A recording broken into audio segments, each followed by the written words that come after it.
Welcome back to the Copywriters Podcast with your host, the world's greatest copywriting coach, David Garfinkel. David, how are you doing today? Nathan, I'm good. How are you? I'm good. Sometimes I feel like a WWE announcer when we start out these shows. I know you've got all of that spirit and energy. I'm excited about today's uh, topic because it's something that I love to use, but it's also something that can go horribly wrong if you don't use it correctly. So let's go ahead and just jump into it. Yeah, that's a really good point. Hopefully, we can straighten some of that out. Every day it gets worse. Not today's topic, but the struggle to get people's attention. It's always been hard, but never like this before. Too many things and too many people are competing for our attention at any given moment. And this may seem like a particular problem for us copywriters, since we've been trained to start every message with a headline or a subject line. And nothing wrong with that. But there is a way of using words that is scientifically proven to get and hold attention better than anything else. And that's a story. Now, we're hardwired at birth to blot everything else out except a life threatening emergency when a good story is being told. So, how do you tell a story in your headline or in your lead or in your opening paragraph? Without launching into an old, tired, never ending hero's journey story or a nightmare story. Well, there is a way, and it's much easier than you think. Since you've already been exposed to it for years without realizing people were using stories that way.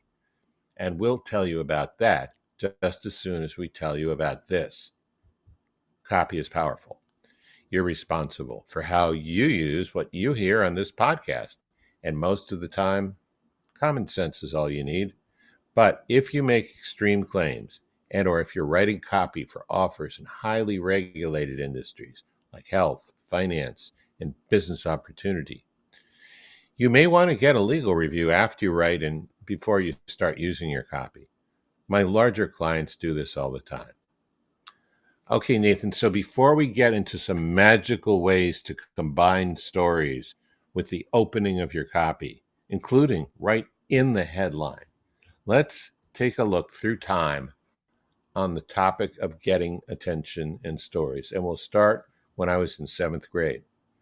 We had a teacher who was kind of awkward and he would explode on a regular basis. He would roar, I want, I expect, I demand your attention. And his face would be red, and we'd settle down for about 5 minutes and then go back to our shenanigans.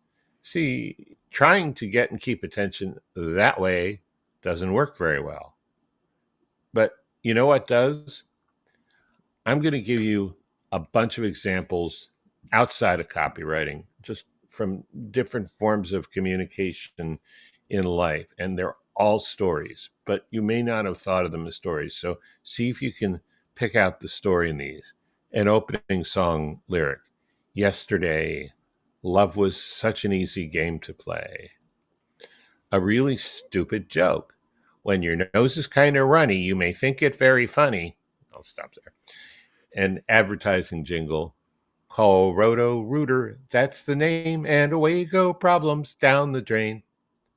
An advertising slogan: Melts in your mouth, not in your hand.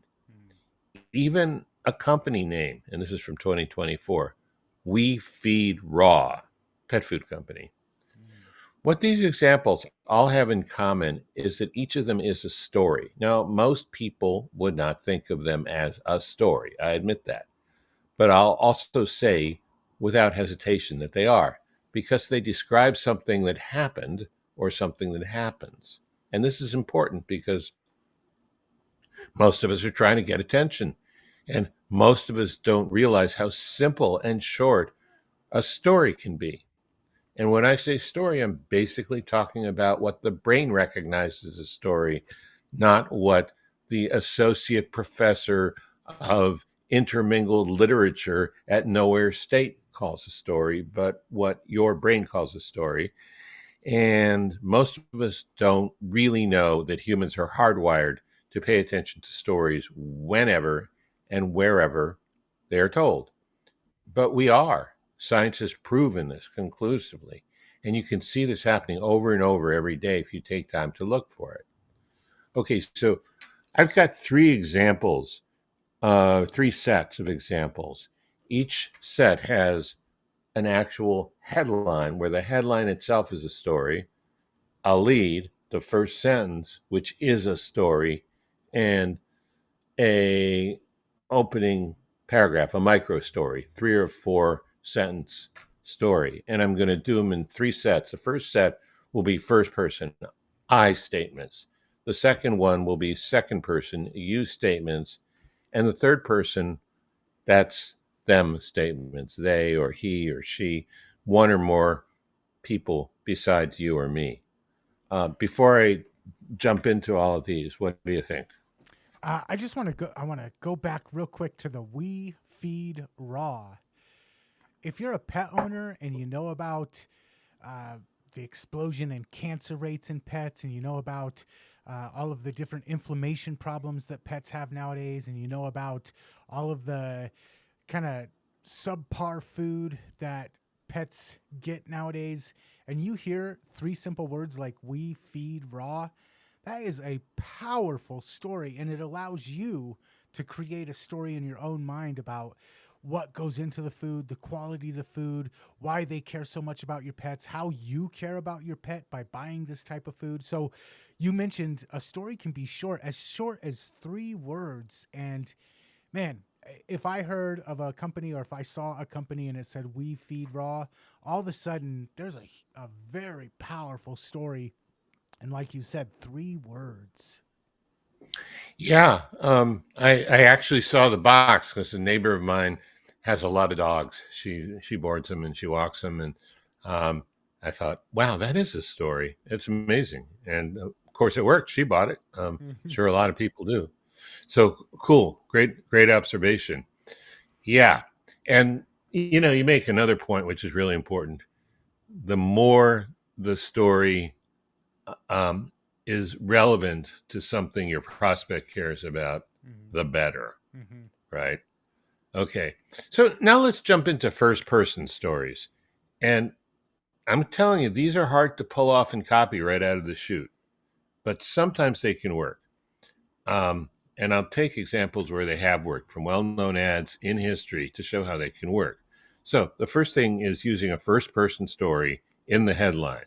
Now, notice this is a story.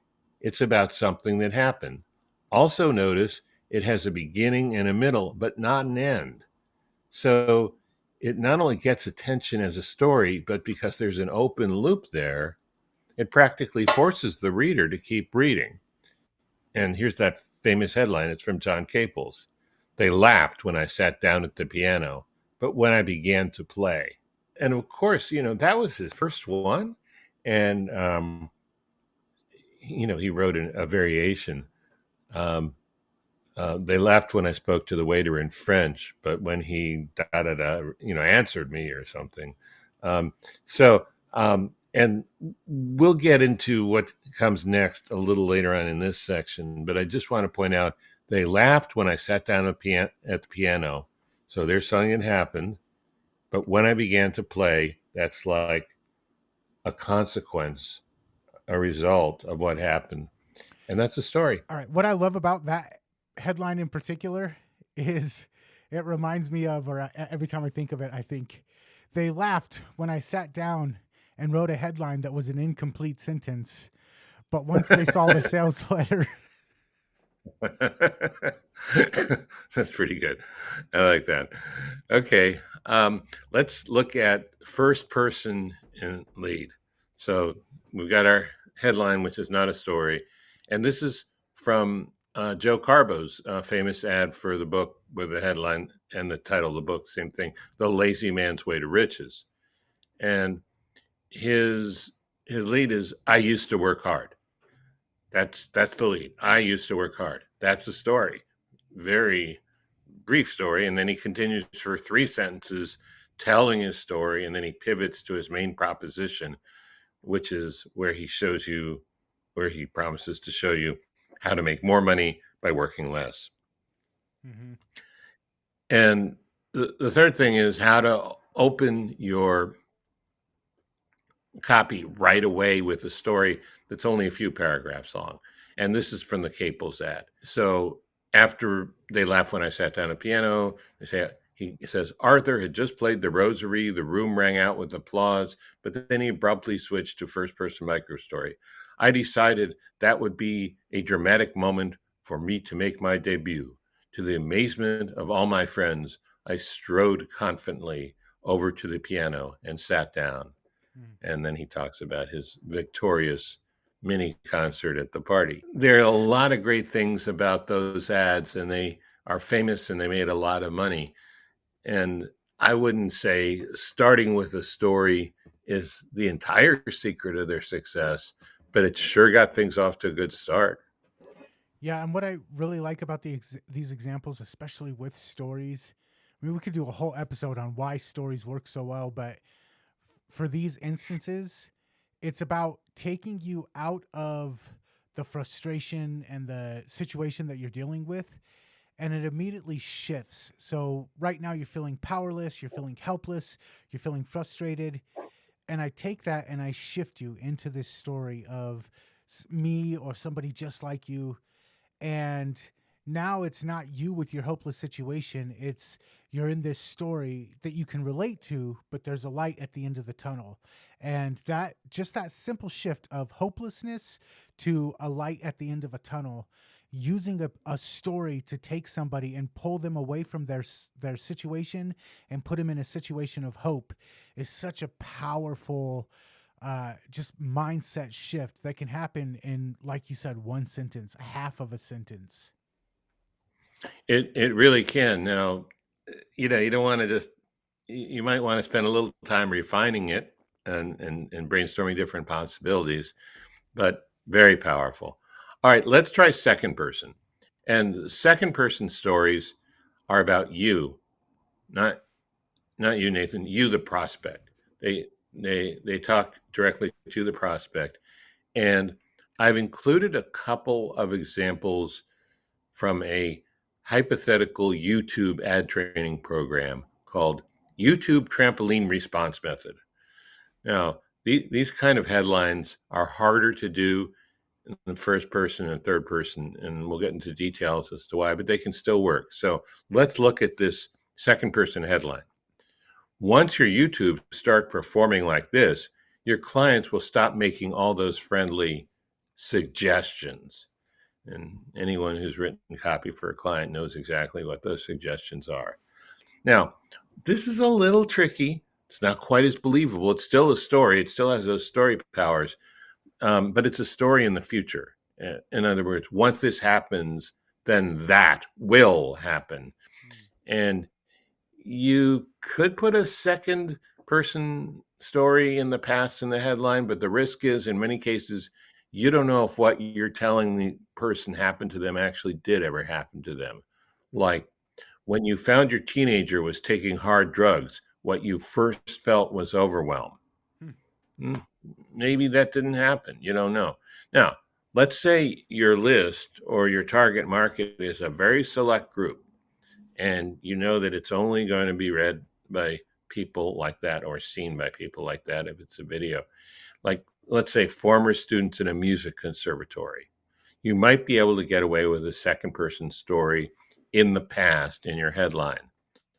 On your first day of conservatory, you had a very urgent concern. How am I going to learn all of this? Here's the second person in the lead for the YouTube course. You can get the same amazing results with your YouTube ads that I got for my client when you follow my simple 3-step formula. And this is a little tricky. You can get is in the future. What I got for my client is in the past. So when it happened in the past, there's more believability, but it could still work. And here's a whole second person opening micro story. When you first start using the YouTube trampoline response method, you're not sure if the tingle you're feeling is one of worry or one of excitement.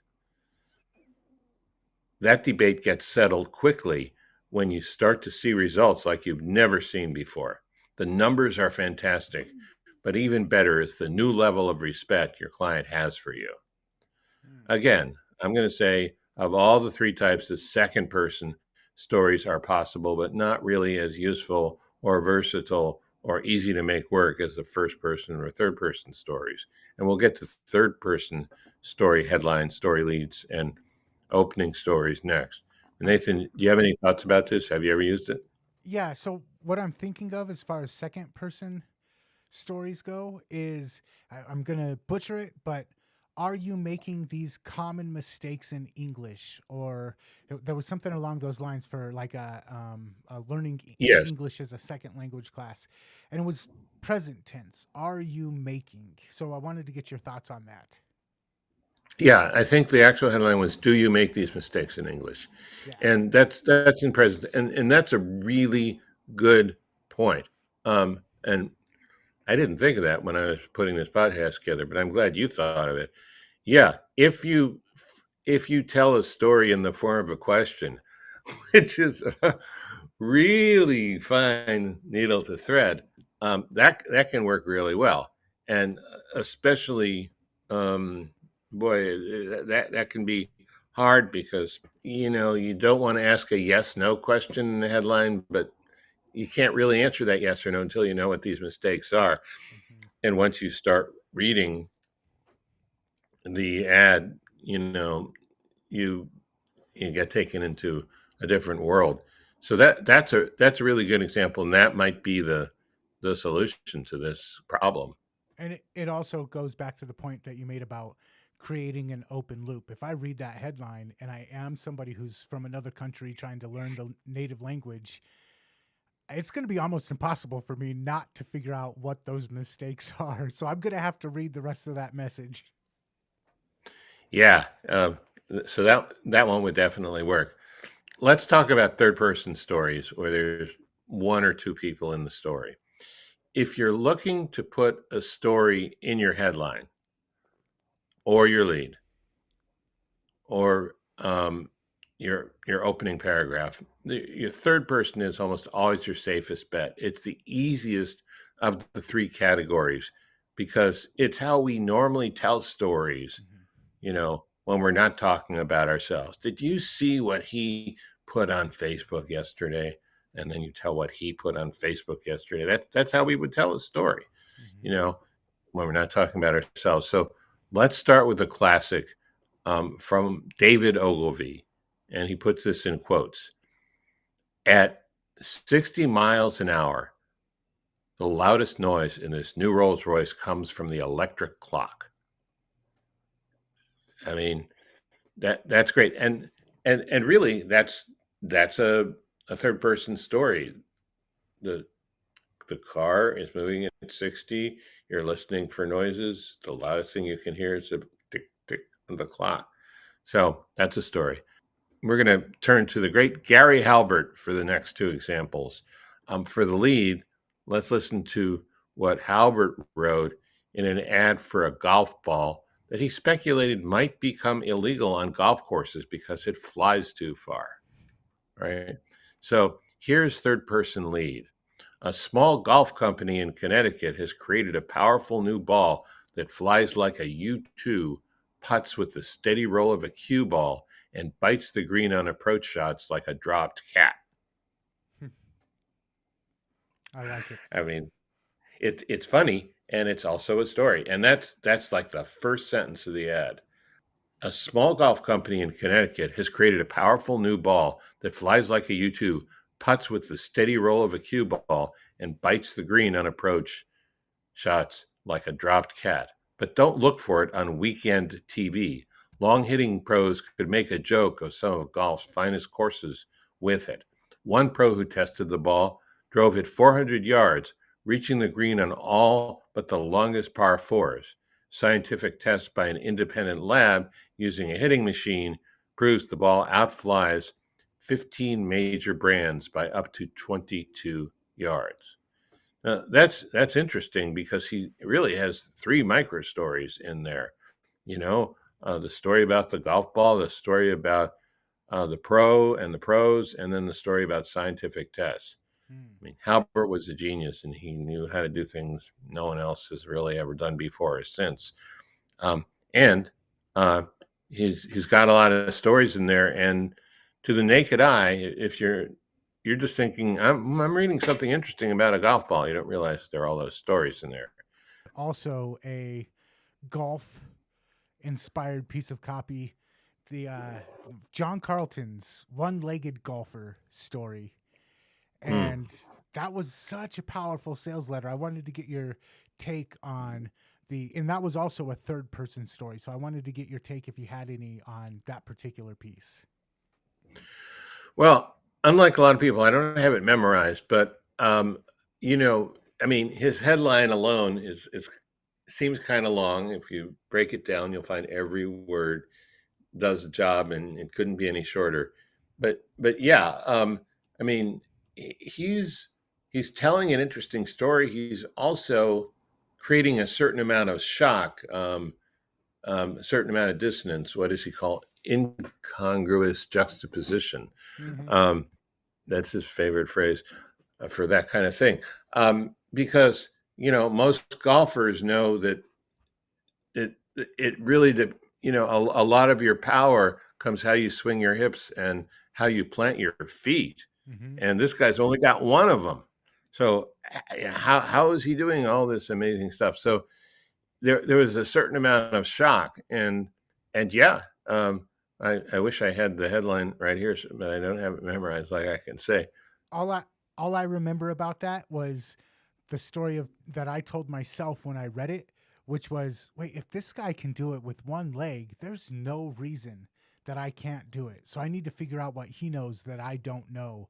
And that was such a again, it was a story that I told myself. John Carlton didn't say that, but off of what he wrote, that's what I told myself. That's the story I told myself. And it was a great example of a third person story that really did a lot of selling. Yeah, and I know Carlton. We've never talked about that headline. We've talked about just about everything else. In fact, we've talked about everything else except copywriting. But I'd be willing to bet you a dollar that he was not thinking, "Oh, how can I tell a story here?" It's like this sort of came came organically from you know, he just thought, "What's a good hook?" And maybe he was doing research and he found out that one-legged golfer was using this method. He just naturally knows how to do it, but you can learn it deliberately and explicitly because I think if you start to go through a lot of um, no, not everything. I mean, if you look at a lot of Joe Sugarman's stuff, he'll have like two words, um, and they might be really surprising words for his headline. So, it depends on your style, and you might want to not have a story in your headline. Lazy Man's Way to Riches didn't, and start with a story in your copy. But again, I mean, one important point I wanted to make is you don't have to put all your chips on some 1,500 word story or some 10-minute story in a VSL and say, okay, uh, check the box story, because the brain is not checking boxes. The brain of the reader is just responding Mm-hmm. to what they're reading or what they're hearing or what they're seeing, and when it's in story form they pay more attention, and you can have more than one story. You can even have more than one story in the paragraph. We just did that with the Halbert um, golf ad, first And paragraph. and a key point about all of this is that when I'm reading a sales letter or something that I know is a promotion or a pitch, I'm in skepticism reading mode.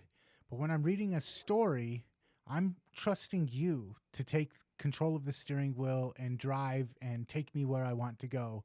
And those are two very different functions of the brain. And when we want somebody to follow our trail throughout the sales letter, getting them in the brain mode of listening or reading a story it definitely has its advantages. And I have a good friend who recently put out a book with a bunch of stories for sales messages, and I think that we would be doing a huge disservice if we didn't bring that up. Yes, I am that friend. Full disclosure.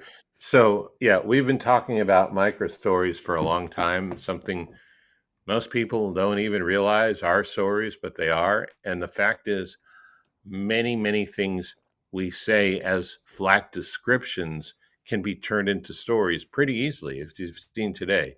And that almost always works better in copy. And if you're doing live pitches in person. But the thing is, it's hard to shoehorn a lot of the things we say in copy into that long hero's journey format because that's just one kind of story. Mhm. And there are many others. That's why I want to talk about the Persuasion Story Code. It has templates for over 25 types of stories. Some of them are a little like a hero's journey story. An origin story can be formatted that way, so can a problem solution story. But a lot of them have nothing to do with the hero's journey. Instead of a string of boring bullet points no one will read, you can write an unexpected benefit story. Instead of writing a testimonial that wanders all over the place, you can format it as a story. Instead of trying to give an awkward, confusing, complicated, technical explanation, you can use a metaphor and a mechanism story. All of those things in the book. So I'd like to urge everyone who doesn't already have their copy of the Persuasion Story Code to get one. It's available on Amazon, and we'll put a link in the show notes. And if you want to get the show notes for this particular episode or all of the 369 previous episodes, holy cow, we've done a lot of copy explaining over the years. Go check out copywriterspodcast.com while you're there. Like, subscribe, and leave us a review on your favorite podcasting app. We would appreciate it. And anything else before we're out of here, David? No, that's it. All right, sweet. So check out the show notes. There'll be a link right there that you can click to get a copy of David's most recent book. If you like what you listen to in this episode and you understand the power of all these different types of stories, there's so much more inside of the Persuasion. Is it Persuasion Story Code? Yep, Persuasion Story Code book, man. Wealth of knowledge and information there as well. And so I highly recommend checking it out. And until next time, we will catch you later. Catch you later.